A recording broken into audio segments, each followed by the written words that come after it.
Assalamualaikum warahmatullahi wabarakatuh. Saya Nazira dari FKIP Pautu Hamka. Di video kali ini saya akan memberikan informasi tentang karya tulis ilmiah. Mungkin udah banyak orang yang akrab dengan karya ilmiah atau karya tulis ilmiah, apalagi para mahasiswa yang harus bisa menyusun karya tulis ilmiah untuk mencapai gelar sarjananya dengan menulis hasil penelitian yang biasa kita kenal dengan nama skripsi. Untuk menyusun skripsi, tesis, atau disertasi, seorang mahasiswa membutuhkan teknik dan aturan. Hal ini sangat penting karena karya tulis ilmiah yang dihasilkan harus dapat dipertanggungjawabkan keasliannya dan kelogisannya. Bukan cuma teknik aja yang harus diketahui, tapi teman-teman tahu gak sih apa itu karya ilmiah? Bagaimana bagian dan urutannya, apa fungsinya, serta apa yang harus diperhatikan dan dipersiapkan untuk menyusunnya.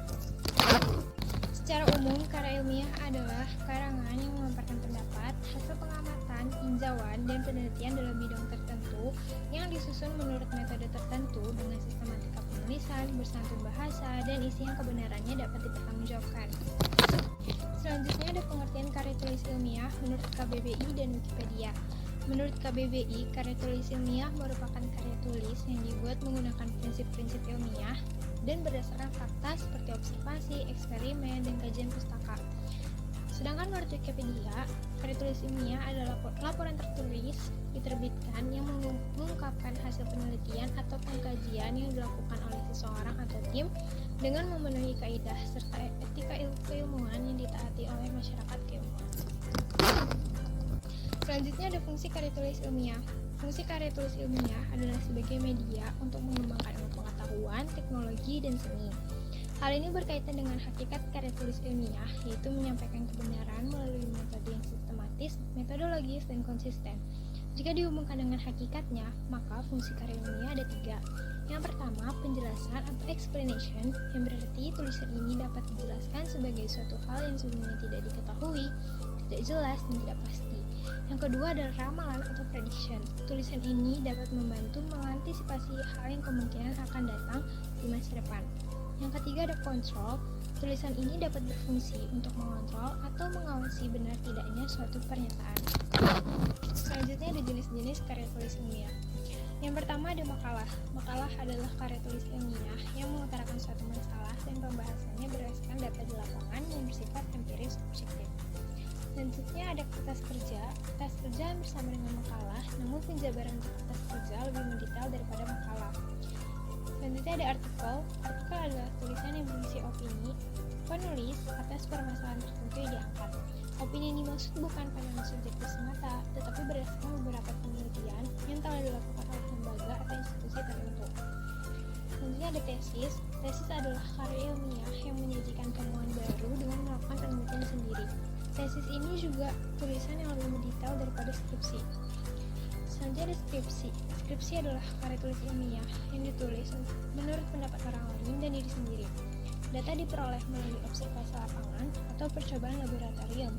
Nah, menurut KBBI, skripsi adalah tulisan saintifik yang wajib dibuat oleh mahasiswa sebagai persyaratan akhir pendidikannya. Yang terakhir ada disertasi. Disertasi adalah karya ilmiah yang menyajikan suatu dalil dan dibuktikan sendiri oleh penulis. Disertasi ini disusun sebagai tugas akhir untuk meraih gelar doktor. Selanjutnya ada struktur karya tulis ilmiah. Struktur karya tulis ilmiah pada umumnya bergantung pada jenis dan aturan dari lembaga atau institusi apa yang diikuti. Namun pada umumnya struktur karya ilmiah terdiri atas yang pertama adalah halaman judul. Judul karya tulis ilmiah ditulis berdasarkan topik yang diangkat sehingga menjadi nama dari karya ilmiah tersebut. Judul harus ditulis menarik dan sejelas mungkin. Halaman judul, nama penyusun, nama lembaga atau institusi, serta tempat dan tahun ditulis dengan aturan rata tengah yang ditempatkan berturut-turut setelah judul di bagian bawah. Selanjutnya yang kedua ada abstrak. Ringkasan dari seluruh isi karya tulis disebut dengan abstrak. Abstrak ini ditulis bergantung pada peraturan akademis tertentu. Pada umumnya, abstrak ditulis dengan maksimal 150-200 kata dengan jarak spasi 1,5. Dan tidak ada jarak antar baris. Isi abstrak antara lain tujuan penelitian, metode penelitian, sumber data, dan pembahasan. Bagian bawah abstrak terdapat kata kunci. Nah, kata kunci ini ditulis maksimal 5 kata. Yang ketiga ada pendahuluan. Bagian pendahuluan setidaknya di dalamnya terdapat latar belakang masalah, identifikasi masalah, pembatasan masalah, perumusan masalah, tujuan pembahasan, dan kemaknawian tulisan. Yang keempat ada kerangka teoritis. Kerangka teoritis berisi tentang hasil kajian terhadap teori dan hasil-hasil penelitian yang sudah ada dan telah terpublikasi dan relevan dengan karya tulis ilmiah itu.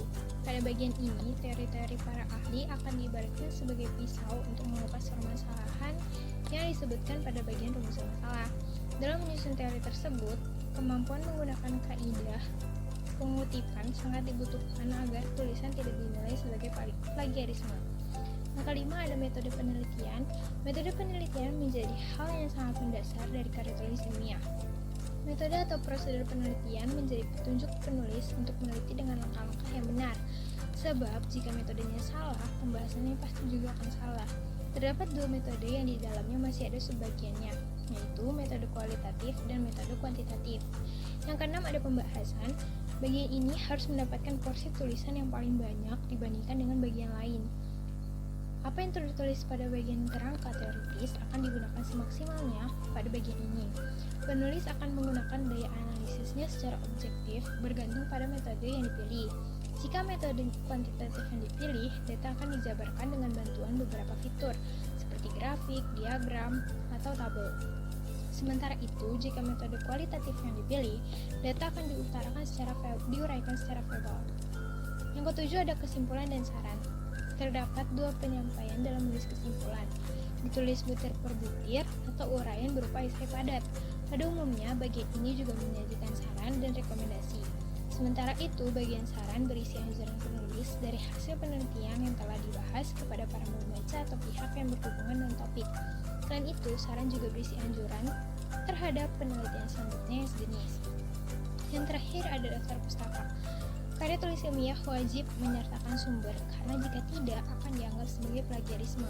Penulisan daftar pustaka membutuhkan waktu yang tak sebentar dan kelihatan dan ketelitian yang mendalam dan bergantung pada format. Terdapat dua format penulisan daftar pustaka yang paling terkenal, yaitu format APA dan MLA. Dalam beberapa lomba karya tulis ilmiah atau LKTI, hal pertama yang dicek adalah daftar pustaka. Jika terjadi kesalahan, tulisan tidak akan dibaca, yang artinya terdiskualifikasi. Dalam pembuatan karya ilmiah yang memenuhi kaidah penulisan, terdapat sistematika atau struktur yang menjadi poin penting. Tidak hanya menyusun sebuah berita yang memiliki sistematika, namun karya tulis ilmiah pun memiliki sistematika atau urutan. Menurut Spinoza pada tahun 2010, karya ilmiah menaati kaidah atau aturan penulisan secara ketat dan sistematis. Kemudian, tulisan saintifik ini memiliki tata bentuk yang dibagi menjadi 3 bagian, yaitu yang pertama, halaman-halaman awal yang mencakup judul, kata pengantar, aneka daftar seperti daftar isi, dan daftar tabel, bagan atau lampiran. Yang kedua ada isi utama atau main body yang mencakup pendahuluan, isi, dan penutup.